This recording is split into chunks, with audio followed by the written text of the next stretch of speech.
Hey, welcome to another episode of Jay's Speed Shop. So, got the new ride in the driveway here. We're gonna start working on, um, get it cleaned up. It's been sitting in a barn for a while, so very exciting stuff. Hopefully, at least get it cleaned up and so you can see what it really looks like. Don't get too excited though. I'll show you what it is. Okay, so this is a 1997 Toro Wheel Horse riding mower that I just bought from my neighbor to potentially replace my 1970s era Snapper. Snapper is really a lot better heavy duty tractor. It's smaller than this, a lot smaller than this, but better made than this probably. But I don't really like the way it cuts. It's a single blade, and I don't know, it just doesn't seem like it cuts very even. So I'm gonna get this thing going, see if I like it better. If not, we'll unload this one. It's overall just been sitting in the barn for about 10 years. Neighbor doesn't cuzzle on himself anymore. Only thing I've seen that really scares me a little bit is down here. There's some rust in the back corners of the. Only really got through on this side. There's actually a little hole there on the mower deck. So if I find it's all rotted the rest of the way through, then I'm probably done with it, and I'll just junk this one or sell it if I can get it running. We'll see. Stay tuned. Okay, today we got the new project in the shop. We're gonna kind of start going. I did pull the spark plug the other day. It doesn't look too bad. It's got a little bit of oil on it maybe, but it doesn't look too bad. So this tractor's been sitting for probably somewhere between 5 and 10 years. Not sure. Cleaned it. It was sitting in a barn, so I cleaned it up, got the spiders off of it. Now I'm just going through and seeing what I need to do to get it to run. Picked up a new battery, so we're going to put that in here tonight. So the one thing I was going to do, I did put some,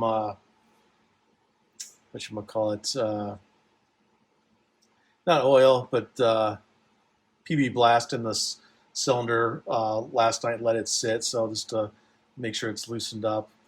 Did find we got a little mouse nest going on in here, so I'm going to take this air cleaner off and then get the shop vac out and see if I can suck that out and see if I can see down in there and see if there's anything else in there. Don't see any other evidence of mice damage anywhere. None of the wires look chewed. I will say I'm feeling pretty hopeful. This thing ran good when put away. Just elderly neighbor that didn't stop mowing their own lawn.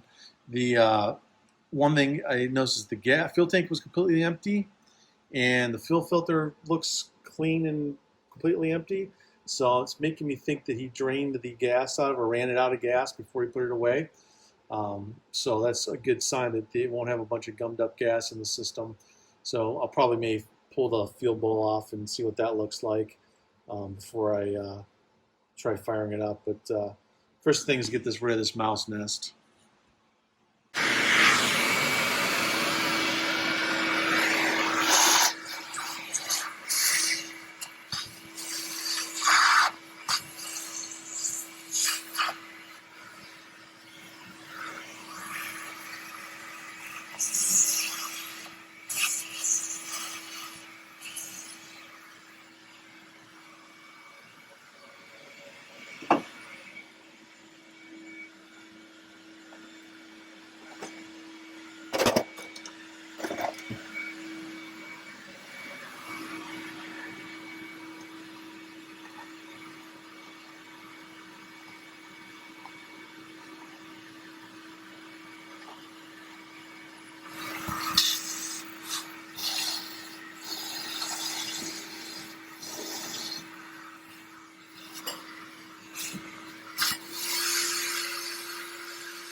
Good mouse.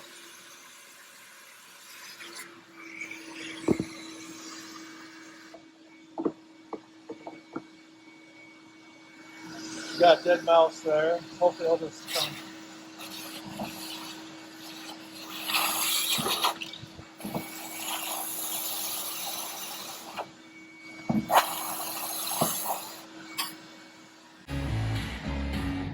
Okay, so we took the I guess air cleaner base off the front of the carburetor. It was just one screw through the top here, and then the two bolts there. And you can see the mouse nest down in there. So it did suck one dead mouse out. Hopefully there's nothing alive in there. But should hopefully be able to get all that out now and be ready to go. Okay, so we ended up knew I wasn't getting everything out with the vacuum, and I wasn't even getting close to getting everything out with the vacuum. So here you can see the mouse nest that was under the engine cover. So I pulled the engine cover off. It's about 4 or 5 bolts, various sizes to get that off. 2 up here in the front, 1 in each corner on the side, and then the dipstick and little starter cover. 3 small screws there. But anyway, so got dead mouse number 1. This is dead mouse number 3 actually, because I sucked 2 out already with the shop vac when I was just trying to vacuum through that little hole. And then there's dead mouse number 2. That might be another one down there that's pretty further decayed. I don't know. So I'm gonna get the shop vac and suck the rest of this stuff out. And what my fear is now is that the spark plug wire runs right through that nest, and that may be chewed up, so that may need to be replaced. We'll see. What this is that they have in here, my neighbor had an old moving blanket laying in the shed, and that's what this material looks like. They shredded up the moving blanket and put it in here for a nest. So anyways, I'm going to get the shop vac and won't bore you guys with the video for that. Okay, well, got all the mouse stuff picked up. Still a few little scraggles here and there, but we got to get those. Had to take this front plate off. It was just a couple bolts, so I can get down there, so I can get that side one off, because there was just crap stuff down in there. So the only little damage I found is the spark plug wire is pretty chewed up, so I'll probably, I think, replace the whole coil to replace that. So get one of those. I checked the gap between the coil housing and the flywheel just to make sure I knew what that was, because I think that has to be reset to the same to get it so that pickup works properly. But other than that, so we'll pull this coil off and try and see if we can pick up a new one tomorrow. Okay, so picked up a new Magneto today. The only issue I'm having is there's this little right there, little electrical fitting there. That is further, this design of this one's slightly different. I mean, very similar, but that biggest difference is this fitting for the power wire coming up is further to the left side of the tractor, and the wire is not long enough to reach it. So I'm going to have to take this wire, which right here, and just about probably an inch and a half short of reaching this. So I'm going to do is have to cut this and splice it and put a new piece of wire in there so it's got enough travel to get to that point. Because this is how we're going to fix this wire. So basically, I cut about a 2-inch extension. We're going to use a couple of these small butt connectors, and then slide this shrink wrap over it and shrink it so it just keeps it watertight. Okay, so we're installing the new Magneto, whatever it's called. What you do is when you read instructions is actually the instruction card is your spacer, and what you do is get this installed loosely, and then put your this card between that and the flywheel, and then you turn this to where the magnetics, the flywheel will pull this up against there, and once you and then you tighten it down, and that'll make sure it's spaced properly from the flywheel, and then from there we just got to put the engine cover back on, a couple bolts to get all the mouse nest out of here. So should be come along here pretty quick. Okay, so we got the engine cover back on. So it's basically those 2 bolts there, and then you've got one here on this side, one on the other side, and I think that was it. That held the engine cover on. Also, I saw the take off this starter cover. So there was two screws that held the starter cover in, and then I also had to undo the dipstick because it made it easier to get to that back bolt. It kind of was able to move that out of the way. And actually, forget trying to get this cover up out here because it's kind of a tight fit up here under the gas tank. So taking those things, loosening them up, allowed it to come out. So there's the wire that we extended so we be able to reach the new coil. And I think we're at a point where we can try throwing a battery in this thing and see if we have smoke or if it turns over. And then if it turns over, we'll throw the spark plug in and throw a little gas in it. Okay, so we're back working on the new riding mower.